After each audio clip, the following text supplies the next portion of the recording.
તો ભાઈઓ પહેલાં આ વિડીયો ખરેખર શેર કરજો, કારણ કે જે યશપાલસિંહ જે ઝાલા સાહેબ મિત્રો આર્મીમેન જેને પોલીસ સાથે મિત્રો જે મારામારી થઈ તેનો આખો પૂરો વિડીયો છે મિત્રો. કેવી રીતની ઘટના શું બની મિત્રો, આ વિડીયોનો એન્ડ સુધી તમે બન્યા રહેજો અને બધી તમને આ વિડીયો અંદર લાઈવ માહિતી બધી બતાવવાનું છે. કારણ કે આ યશપાલસિંહ ઝાલા સાહેબને મિત્રો ન્યાય માટેનો વિડીયો છે, તો બધા લોકો મિત્રો આ વિડીયો શેર કરજો. જેટલા પણ લોકો મિત્રો અત્યારે આપણે દેશની આર્મી માટે કાંઈક કરવા માંગે છે તો મિત્રો આ વિડીયોને ખાલી લાઇક ન કરતા ખાલી ચેનલ આ વિડીયો શેર કરજો અને ચેનલને સબસ્ક્રાઈબ કરવાનું પણ ભૂલતા નહીં. તો ચાલો આ વિડીયો આખો તમે જોઈ લો યશપાલસિંહ ઝાલા સાહેબનો, અને તેને પહેલાં એક સાહેબનો વિડીયો પણ જોઈ લો તે સાહેબ મિત્રો શું કહી રહ્યા છે એને પછી તમને આખો જે મામલો હતો, શું બબાલ થઈ હતી, કેવી રીતનો ઝઘડો થયો હતો, ક્યાંથી કેવી રીતનો ઝઘડો થયો હતો, ક્યાંથી કોની સાથે અને કેવી રીતે ઝઘડો થયો હતો, બધી તમને આ વિડીયો આખું પૂરો જોશો એટલે તેની પૂરી માહિતી મળી જશે. તો વિડીયોને તમે એન્ડ સુધી બન્યા રહો. વિડીયો બને એટલો મિત્રો શેર કરજો, કારણ કે શેર કરશો ને તો યશપાલસિંહ ઝાલા સાહેબને થોડોક સપોર્ટ મળશે અને બધા જાહેર જનતા બધી વિડીયો જોશે તો ખબર પડશે કે આમ હાસું ખોટું કોણ છે. કારણ કે આની અંદર બધી માહિતી છે પૂરેપૂરી. તો બધા લોકો જેટલા પણ મારો વિડીયો જોઈ રહ્યા છો અને તેને પૂરેપૂરી એની માહિતી છે, બધા લોકો જોવાનું ભૂલતા નહીં, કારણ કે આ વિડીયો જોશો તમને ખબર પડી જશે કે આ મામલામાં કોણ સાચું છે અને કોણ ખોટું છે. તો ચાલો આખો વિડીયો જોઈ લો, વિડીયો શેર કરવાનું ભૂલતા નહીં મિત્રો. જો તમે અસલ આર્મી જો લવર હોય ને આર્મીને પ્રેમ કરતા આપણે દેશને જે અસલ હિન્દુ હોય તો મિત્રો વિડીયો શેર કરી દીજો. થોડા દિવસ પહેલા એક આર્મી જવાન એક ફોજીને મારતા વિડીયો બધાએ દેખ્યો હશે ભાઈ. એ કેટલા બધા પોલીસવાળા ભેગા થઈને ઘસીટીને એક રૂમમાં પૂરીને એક ગાડીમાં નાખતા કેમ મારતા હતા બધું તમે જોયું હશે વિડીયોમાં. ભાઈ કોની ભૂલ હતી ને કોની નહીં તમે બધા આ વિડીયોમાં કહેજો. એક વિડીયો મને પૂરો વિડીયો મળ્યો છે, તમને વિડીયો બતાવું જુઓ.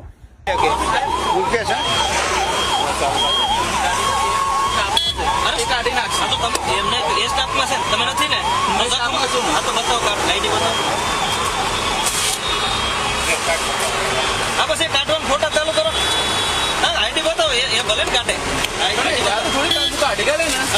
ઓનલાઈન ચાલુ છે. લોબી ચર્ચા નહીં કરવાની પહેલા આપણે સ્ટાફમાં દાદા બુક આઈડી બતાવો પેલા, બીજી પછી વાત ખબર છે યાર પેલો આઈપીએસ ખરાબ છે, તમને ખબર ના પડે યાર.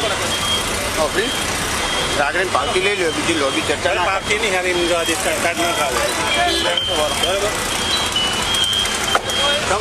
પાર્ટી હાલવાની છે કરી દેવાનું હોય પછી લાંબુ નહીં કહેવાનું. અને હું કહું છું કરી દઈએ તો બરાબર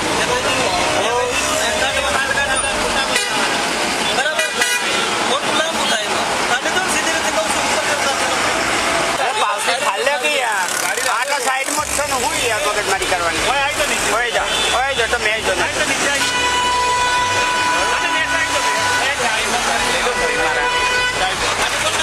ચાલુ બંધ કરી ગાડી પાવતી લેવાની ₹5 રૂપિયાની પાવતી કારાકાટ નહીં હા ના નહીં કારાકાટ નહીં કરે હા એને કારા નહીં કારાકાટ કરે શાંતિ જ છે. તું દત્તા મેં કે જો નહીં કારાકાટ કાઢવાની ચાલવાનું બરાબર કાયદેસર કાર્યવાહી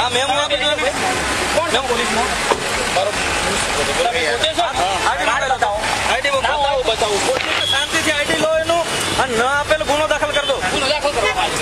બોલો ચાલો ભાઈ કાર્ડ મોકલ મારું જલ્દી આ બાજુ આવી જાય ભાઈ ફોટો આવ્યા મારા લઈ લીધી ચાવી કઈ માં લઈ આવ્યો તમે ચાવી ના લઈ આવ્યો ચાવી કોઈ નહીં લેતું બંધ કરો છે ગાડી મારી પાસે લાવ ચલો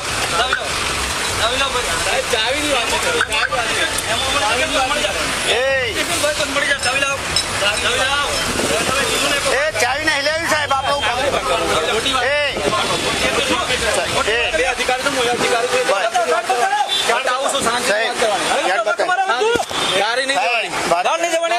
સાહેબ ઓનલાઈન તમે ગમે તે અધિકારી હોય ને હું કેન્દ્ર નો અધિકાર છું તમે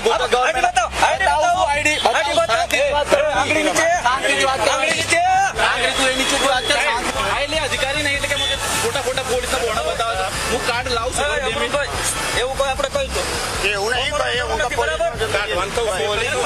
કર્મચારી સરકારી છે તો પોલીસ ના કાર્ડ ના તમે પોલીસ વાળા ગાડી નથી કાઢી આ બધું હોય છે હોય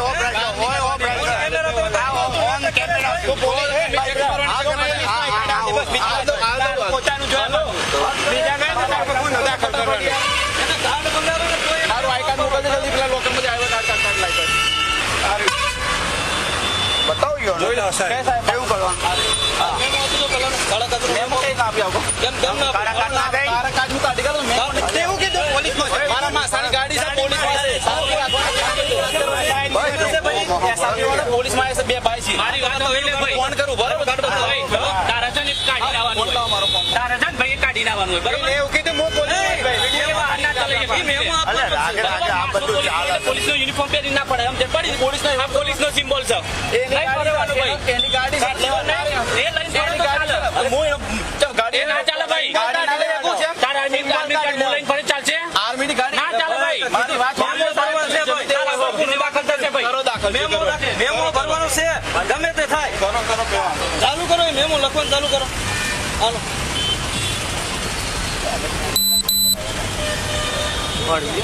લોબી ચર્ચા ના થાય 500 રૂપિયા તો આ બ્લેક કાર્ડ છે ભરી જ દેવાય બરોબર પાછી લોબી કરી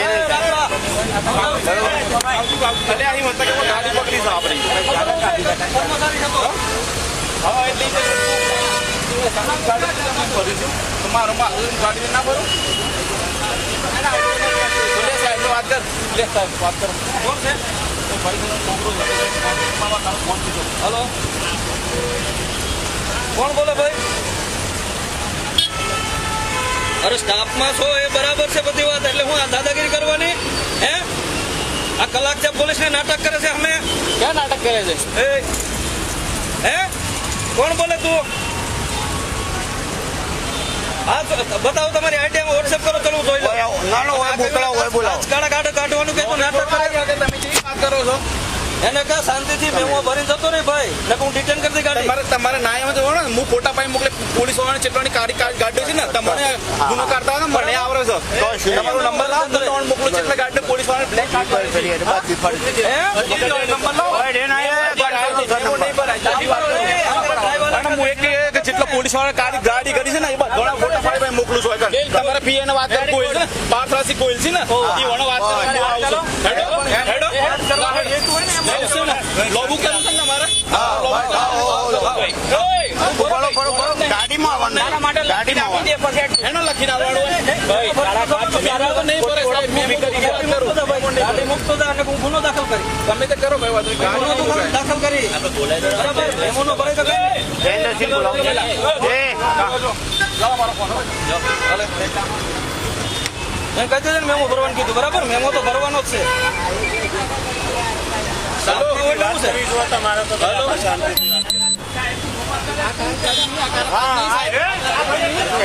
ભાઈ રોકો પેલી એમ્બ્યુલન્સ રોકો.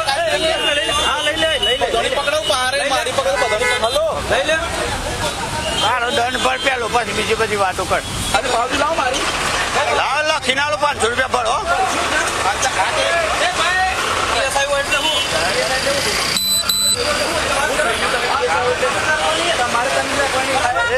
સાહેબ સાહેબ મેમો નહીં ભરાય ખોટું એવા દે ભાઈ, તું આર્મીમાં ભરાઈ જાય. એ સાહેબ ટેમ્પલ ચાલુ કર ઓનલાઈન અંદર જો મને કાયદેસર કરવા માટે મજબૂર ના કરી. મારે કાયદેસર કરવા માટે મજબૂર નહીં કરવાનો બરાબર.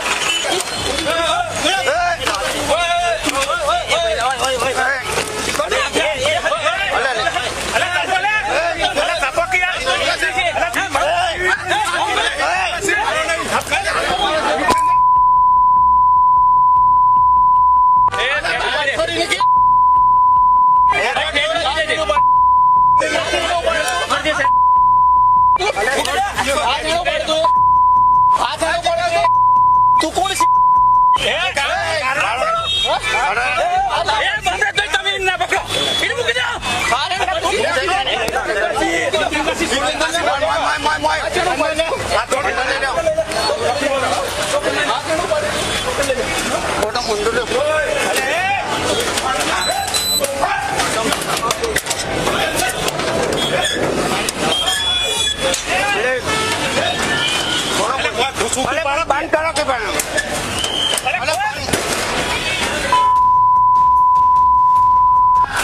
આ થાય બે વાત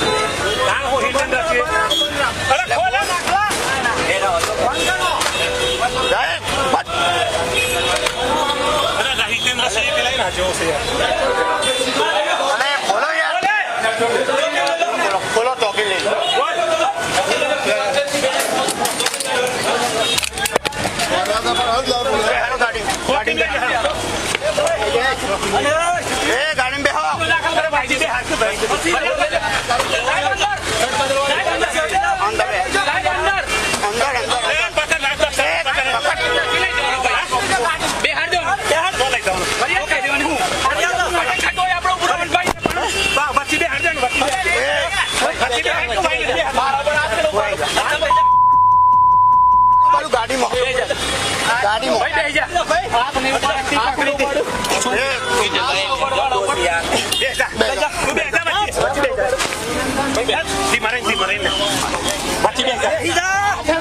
આ વિડીયો જોઈને તમને શું લાગ્યું? કોની ભૂલ હતી? એક આર્મી જવાનની કે પેલા પોલીસ વાળાની?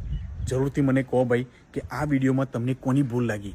ભાઈ એક ફોજી હતો, એક આર્મીનો જવાન હતો, એના એ રિસ્પેક્ટથી વાત બી કરી, વાત બી ચાલુ હતી, પરંતુ ગારો કોને બોલી પહેલાં, મારવાનું કોને ચાલુ કર્યું પહેલાં જોયું તમે વિડીયોમાં? ભાઈ એક ફોજીને આ રીતના મારતા જોઈને મને તો બહુ દુઃખ થાય યાર. મને તો એમ થઈ જાય કે યાર આ રીતના લોકો પોલીસવાળા આ રીતના આવું કરી શકતા હોય. મેં બધા પોલીસવાળાને નથી કહેતો કે તમે બધા ખોટા છો, આપણું ગુજરાત પોલીસ ખોટું છે, પરંતુ આ જોઈને આજે આપણા ગુજરાત પોલીસ પર બધા ડાઘ ઉડાડે છે, બધા સવાલ ઉઠાવે છે કે તમે બધા ચોર, બધું ઘણું બધું બોલી કાઢ્યું ભાઈ. કેમ? બધા પોલીસવાળા. પરંતુ આ જે પોલીસવાળા મારવામાં હતા ને એમની ભૂલ હતી ભાઈ. તો એમ પોલીસવાળાને શું સજા મળવી જોઈએ જરૂરથી કમેન્ટ કરજો. અને એક જવાન, એક ફોજીને આ રીતના મારતા જોઈને મને તો બહુ એમ થાય છે કે ભાઈ આ રીતના ના મારવું જોઈએ. કોઈ બી હોય એ આ રીતના મારવું હોય ને, તમારે તો કોઈ બળાત્કાર કર્યો હોય, કોઈ ગુનો કર્યો હોય, કોઈ બી કંઈ કર્યું હોય એને એ રીતના મારતા, તો અમને એવું લાગતું કે અમારા પોલીસવાળા કેવું કામ કરી રહ્યા છે, સારું. પરંતુ એક ફોજીને મારવાનો શું મતલબ? આ રીતના ભાઈ છુટ્ટીથી આવ્યો તો આ રીતના મારવાનું બહુ જ ખોટું ભાઈ, બહુ જ ખોટું. તમારા મતે શું છે ભાઈ? જો તમે એક ફોજીને સપોર્ટ કરતા હોય, તમારા માટે રાત દિવસ બોર્ડર પર ઊભો મરવા માટે તૈયાર છે, શહીદ થવા માટે તૈયાર છે તમારા માટે, તો આજે એક ફોજીને કાલે સોમવારે બધા આવો ત્યાં અને ન્યાય અપાવો કે ફોજી નિર્દોષ છે ભાઈ, અને ફોજીને ન્યાય અપાવવો જ પડશે ભાઈ. એક ફોજી તમારા માટે કંઈ બી કરવા માટે તૈયાર છે, તો તમે બધા આવો ત્યાં હાથમાં તિરંગો લઈને આપણા હિંમતનગરમાં બધા મળીએ ભાઈ. ફોજી બી આવશે અને તમે બી આવો, તાકી આપણે એક ફોજીને ન્યાય મળે. શું કહેવું તમારે બધાને? સાચી વાત ને? તો જરૂરથી આ વિડીયો શેર કરજો, કમેન્ટ કરજો, તાકી બધા જેટલા લોકો જોડે ના પહોંચ્યો હોય તો આ વિડીયો પહોંચે અને એક ફોજીને સપોર્ટ કરે બધા. ભાઈ ફોજીને સપોર્ટ કરજો, કેમ કે તમારા માટે રાત દિવસ ફેમિલી છોડીને, ઘર બહાર છોડીને તમારા માટે બોર્ડર પર જાય છે, મરવા બી તૈયાર હોય છે, શહીદ થવા માટે તૈયાર હોય છે. તો એક ફોજીને સપોર્ટ કરો અને આ વિડીયો વધારેથી વધારે શેર કરો, તાકી આપણા ઇન્ડિયામાં, આપણા ગુજરાતમાં જેટલા બી લોકો હોય બધા વિડીયો દેખે અને આ વિડીયો સ્ટેટસમાં લગાવો બધા, તાકી આ વિડીયોને વધારેથી વધારે શેર થાય. અને કાલે કોણ કોણ આવવાનું છે જરૂરથી કમેન્ટ કરજો ભાઈ. હિંમતનગરમાં એક જવાન માટે, એક ફોજી માટે જરૂરથી કમેન્ટ કરજો અને વિડીયોને જરૂરથી શેર કરજો. અને ભાઈ કહેજો કે કોની ભૂલ હતી ને કોની નહીં. જય હિન્દ.